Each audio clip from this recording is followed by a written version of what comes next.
Vermögen ins Ausland schaffen, Vermögen über die Grenze zu schaffen, das ist für viele Deutsche ein Riesenthema. Wenn man sich hier die Situation in der EU oder auch in der Welt anschaut, dann fühlt man sich unsicher wie selten, sowohl was das Finanzsystem anbelangt, als auch die geopolitische Situation. Ganz klar, hier sind vor allen Dingen Liechtenstein und die Schweiz möglicherweise attraktive Standorte, und wie du Vermögen in die Schweiz oder nach Liechtenstein verlagern kannst, das wollen wir uns heute einmal näher anschauen.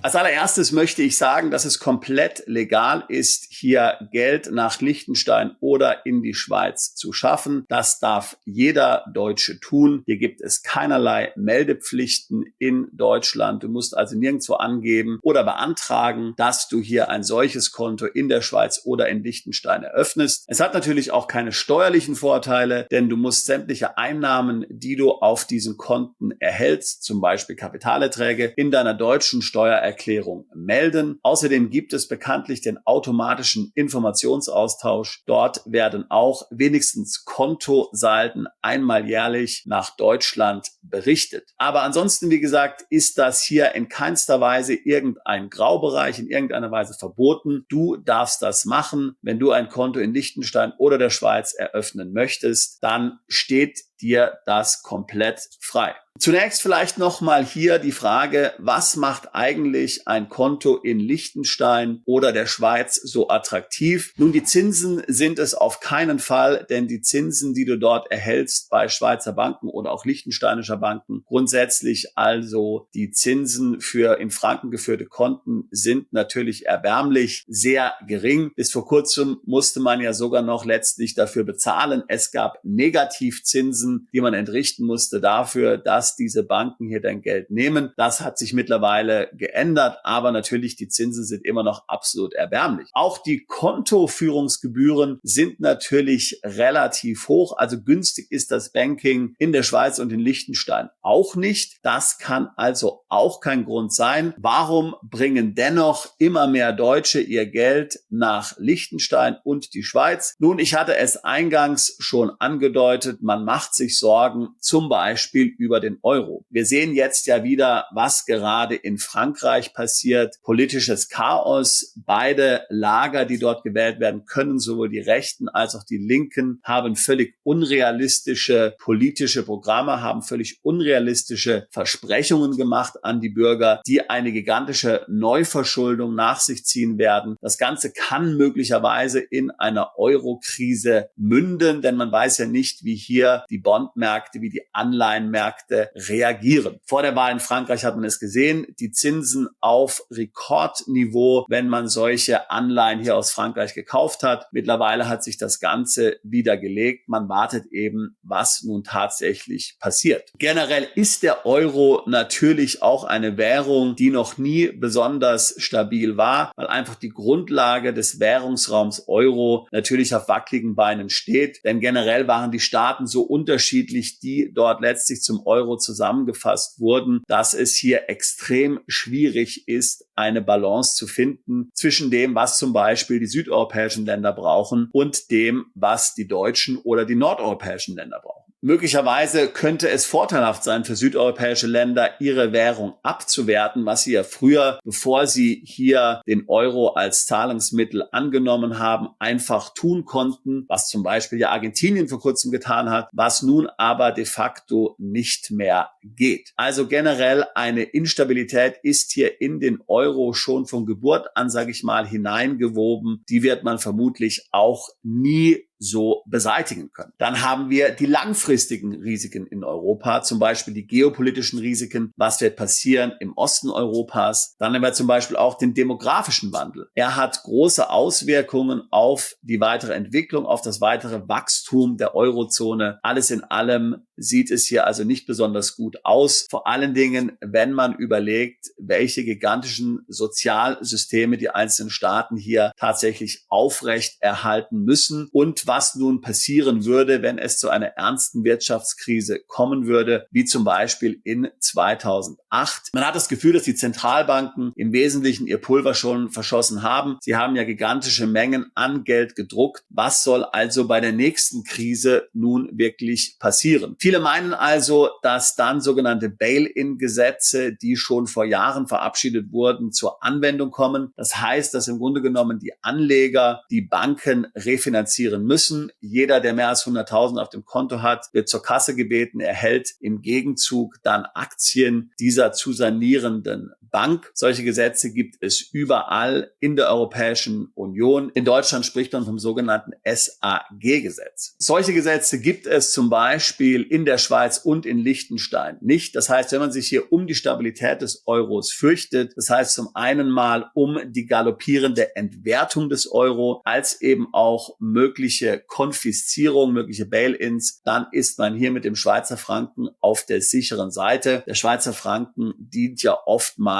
als ein sicherer Hafen und deswegen zieht es natürlich so viele in die Schweiz und nach Liechtenstein. Weitere mögliche Gründe für eine Diversifikation nach Liechtenstein und die Schweiz sind zum Beispiel das Vermögensregister, das von der EU Anfang 2024 beschlossen wurde. Hier kann man sich nun also Gedanken dazu machen, sein Vermögen in die Schweiz und nach Liechtenstein zu bringen. Und wenn man dann selbst wenige Jahre später den Wohnsitz verlegt ins Ausland außerhalb der EU, ist man hoffentlich von diesem Vermögensregister nicht betroffen. Wie gesagt, Konten in der Schweiz und in Liechtenstein darf man schon jetzt eröffnen. Das heißt, hier könnte man einen ersten Schritt machen für einen solchen Plan B. Hier jetzt eine finanzielle Infrastruktur schaffen, Kontendepots eröffnen, dort Geld hinschieben und man selbst zieht dann später nach. Man muss natürlich sagen, dass auch die Banken in der Schweiz und Liechtenstein vielen nicht mehr so 100%ig als sicher erscheinen. Es ist ganz klar, dass die Einlagen von Anlegern in der Schweiz seit Jahren sinken. Tatsächlich sind Standorte in Asien, zum Beispiel Singapur und Hongkong, immer beliebter und werden zum Teil auch als sicherer betrachtet. Und das hat natürlich seinen Grund. Ich meine, dieses Credit Suisse-Fiasko, was wir da beobachten konnten in der Schweiz und die sehr unrühmliche Rolle der Schweizer Regierung hier bei diesem Merger, wie dort manche Anleger mit Füßen getreten wurden, das sind natürlich sehr bedenkliche Beispiele. Da fragt man sich natürlich, was passiert hier mit meinem Geld, wenn es wirklich zur Krise kommt. Generell befürchtet man natürlich auch, dass die Schweiz und Liechtenstein zu nah dran sind, zu nah an allem dran sind, zu nah an Deutschland sind, zu nah an der EU sind, auch viel zu viele Abhängigkeiten haben. Das heißt, könnten diese Länder wirklich sich behaupten, wenn es hier zu einer Krise kommt und die EU fordert hier zum Beispiel die Gefolgschaft der Schweiz oder auch Liechtensteins an. Das meine ich jetzt nicht nur im geopolitischen Sinn, aber natürlich diesbezüglich gibt es auch Bedenken, wie wir ja vor kurzem gesehen haben. Wie neutral sind diese Länder wirklich noch oder ist diese angebliche Neutralität eigentlich nur ein Feigenblatt und es gibt sie nicht mehr? Bei Liechtenstein muss man zusätzlich sagen, dass ja Liechtenstein Teil des EWR ist, des Europäischen Wirtschaftsraumes. Böse Zungen sagen ja, das ist letztlich eine EU-Mitgliedschaft ohne Mitspracherecht. Soweit würde ich jetzt nicht gehen. Wie gesagt, Norwegen und Island gehören auch zum EWR. Natürlich, diese Staaten haben kein Mitspracherecht bei der EU, haben sich aber freiwillig dazu entschieden, viele der Gesetze der EU zu übernehmen. Letztlich alle Gesetze, die den Binnenmarkt betreffen. Die Schweiz ist nicht im EWR übrigens, aber wie gesagt, Liechtenstein ist es. Das ist einer der Gründe, warum zum Beispiel die Liechtensteinische Stiftung für Deutsche so gut geeignet ist, weil sie letztlich als ein EU-Konstrukt gesehen wird. Wie gesagt, es ist nicht EU, aber letztlich genießen Stiftungen, Körperschaften in Liechtenstein den gleichen Stellenwert wie EU-Gesellschaften und EU-Konstruktionen. Hier im Kontext unseres Videos ist natürlich interessant, dass liechtensteinische Banken das sogenannte Passporting-Verfahren verwenden können. Das heißt, Finanzdienstleister, die in Liechtenstein zugelassen sind, können ohne weiteres auch im Rest der EU tätig werden. Wir sehen das ja an der liechtensteinischen Bank LLB, die mittlerweile schon 3 Filialen in Deutschland hat.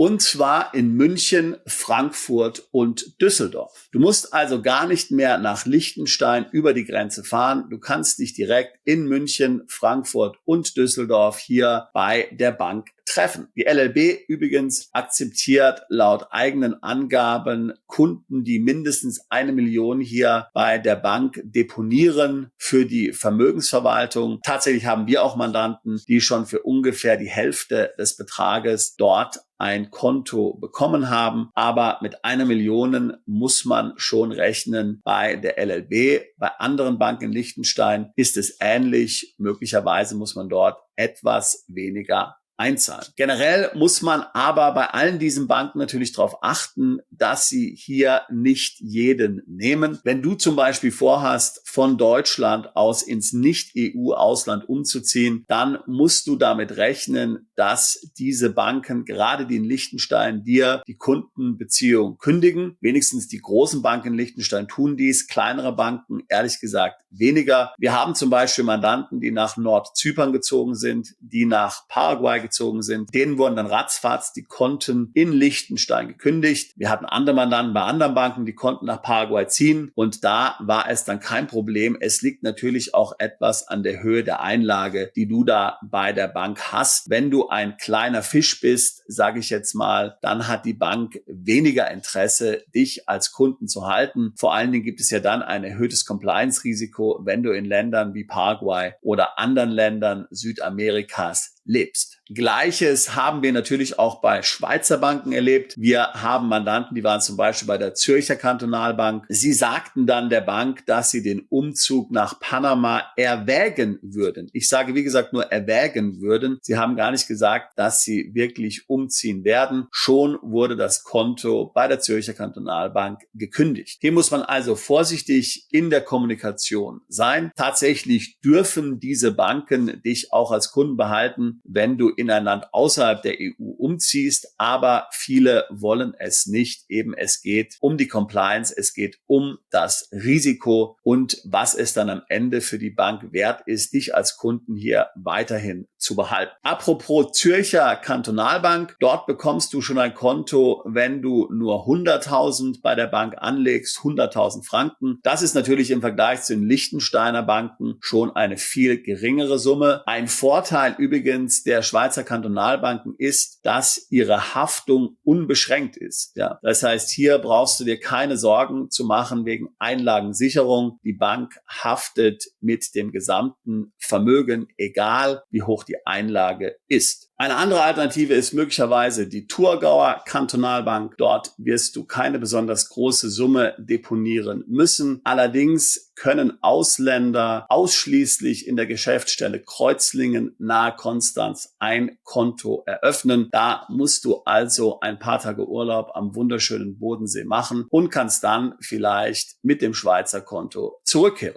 Andere Banken in der Schweiz, die auch nicht teuer sind, beziehungsweise auch keine Einlage erfordern, ist zum Beispiel die Postbank, also Postfinanz und auch die Mikrobank. Das sind nur 2 Beispiele. Auch dort musst du jeweils vor Ort sein, um das Konto zu eröffnen. Aber es ist relativ einfach. Übrigens, die Zürcher Kantonalbank, von denen wir gerade eben schon gesprochen haben, bieten auch einen Weg an, das Ganze online beziehungsweise über den Postweg zu machen, diese Kontoeröffnung. Auch noch erwähnen sollte man das Schweizer Startup UYUH. Auch das ist eine Bank, die dir vielleicht gefallen wird. Hierbei handelt es sich um eine Online-Bank. Da gibt es gewisse Restriktionen. Auch hier darf man nur in wenigen Ländern wohnen. Deutschland, Österreich, Schweiz, Italien, Frankreich meiner Meinung nach. Und auch hier gibt es relativ strikte Limits hinsichtlich der Überweisungen, die möglich sind. Aber wie gesagt, als Einstieg ins Schweizer Banking vielleicht durchaus interessant. Das sind jetzt nur mal so einige sehr einfache Optionen. Es gibt natürlich dann auch die Möglichkeit zu sagen, du möchtest die komplette Vermögensverwaltung in der Schweiz machen. Dann würde man zu einer der vielen kleinen Privatbanken gehen. Wir können dir sicherlich hier auch helfen, jemanden zu finden. Das heißt, das Geld wird bei einer Privatbank deponiert und dann gibt es einen von der Bank unabhängigen Vermögensverwalter, der dann die entsprechende Vermögensverwaltung für dich macht. Die Bank gibt dir dann auch gleichzeitig natürlich Girokonten, Bankkarten, Kreditkarten und so weiter und so fort. du hast da den vollen Service. Aber auch hier muss man natürlich sagen, die Bankgebühren sind relativ hoch in der Schweiz. Dafür hat man eine gewisse Qualität, eine gewisse Sicherheit. Und natürlich gerade bei den kleinen Banken in der Schweiz ist dann auch etwas mehr Flexibilität da, wenn es um exotische Wohnsitzländer geht. Abschließend würde ich sagen, dass sich die Schweizer und Liechtensteiner Banken absolut dessen bewusst sind, dass sie für Deutsche attraktiv sind. Sie haben verstanden, dass die Deutschen ihren eigenen Banken nicht trauen, dass die Deutschen dem Euro nicht trauen und dass die Deutschen sich generell Sorgen um die Zukunft Europas machen und deswegen einen sicheren Hafen suchen. Ja, ganz klar, Schweiz und Liechtenstein bieten hier gegebenenfalls Möglichkeiten an. Ich halte diese Banken für eine gute Lösung. Ich denke, man kann sie empfehlen. Auf jeden Fall halte ich es für wichtig, geografisch zu diversifizieren, selbst wenn man das nicht mit dem gesamten Vermögen macht, sondern nur mit einem Teil des Vermögens. Tatsächlich ist es aber so, dass wir einige Mandanten haben, die alle ihre Konten in der EU auflösen und alles in die Schweiz oder nach Liechtenstein verschieben, genau aus den Gründen, die ich gerade genannt habe. Wenn das alles Themen sind, die auch dich umtreiben, geografisch diversifizieren, Plan B, Geld ins Ausland bringen, sich abzusichern, Vermögen zu sichern, Vermögen aufzubauen, Steuern zu optimieren, dann würde ich mich freuen, mit dir ein Beratungsgespräch zu führen. Link dazu packe ich hier in die Beschreibung des Videos mit hinein. Wir helfen seit fast 20 Jahren Mandanten dabei, ins Ausland umzuziehen, sich steuerlich optimal aufzustellen, neues Vermögen aufzubauen, ihr Vermögen zu schützen. Ich würde mich freuen, auch dich alsbald zu unserer Mandantschaft zählen zu können. Bist du Unternehmer, Freiberufler oder Investor? Zieht es dich schon lange ins Ausland? Mach heute den ersten konkreten Schritt in eine Zukunft mit mehr Geld und mehr Freiheit. Buche ein Beratungsgespräch mit Sebastian und seinen Kollegen. Unsere Kanzlei unterstützt Mandanten wie dich dabei, deine Steuerlast legal zu reduzieren, Vermögen aufzubauen und zu schützen und deine persönliche Freiheit zu maximieren. Profitiere jetzt von unserem Fachwissen und unserem Netzwerk. Gehe zu mandatierung.com und werde Mandant unserer Kanzlei.